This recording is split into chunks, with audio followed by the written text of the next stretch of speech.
আসসালামু আলাইকুম রহমতুল্লাহি ওয়া বারাকাতুহু। আশা করি আপনারা সকলে ভালো আছেন। আজকে আমি আলোচনা করব মুহররম মাসের রোজা রাখার ফজিলত নিয়ে। যে মুহররম মাসের রোজা রাখার কি ফজিলত, কত বড় ফজিলত, এটা নিয়ে আলোচনা করব ইনশাআল্লাহ।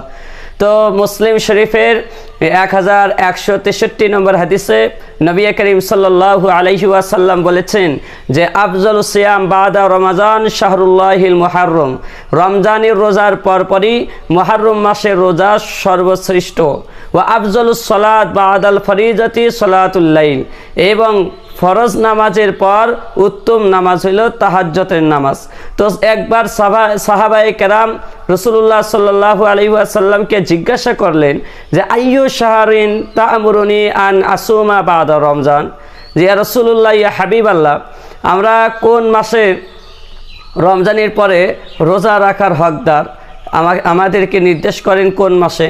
তো নবী করিম সাল্লাল্লাহু আলাইহি ওয়াসাল্লাম বলেন ইন কুনতা সাইমান বাদা শাহরি রমাজান ফাসুমিল মুহররম, তোমরা যদি রমজানের রোজার পরে রোজা রাখতে চাও তাহলে তোমরা মুহররম মাসের রোজা রাখো।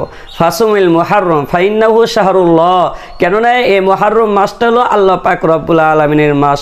তো ফিহি ইয়াউমুন তাওবা ফিহি আলা কওমিন, আল্লাহ পাক রব্বুল আলামিন এই মুহররম মাসে এক গোত্র, এক জাতিকে আল্লাহ তাআলা ক্ষমা করে দিয়েছেন তাদের গুনাহসমূহ। অর্থাৎ হযরতে মূসা আলাইহিস সালামকে আল্লাহ পাক রব্বুল আলামিন তার কওম, তার দলবল সহকারে নদীর থেকে, আপনার সমুদ্র থেকে পার করে দিয়েছেন, মুক্তি দান করেছেন, নিষ্কৃতি দিয়েছেন। ওয়া ইয়াতুবু ফিহি আলা কওমিন আখিরিন, এবং এই দিনই আল্লাহ পাক রব্বুল আলামিন আগামীতেও বান্দাদের তওবাকে কবুল করবে। এই জন্য মুসলিম শরীফে 1162 নম্বর হাদিসে নবী করিম সাল্লাল্লাহু আলাইহি ওয়াসাল্লাম বলেন সিয়ামু ইয়াউমি আশুরা ইন্নী আহতাসিবু আলাল্লাহ আইয়ুকাফিরা সানাতাল্লাতী ক্বাবলাহু ওয়া সানাতাল্লাতী বা'দা।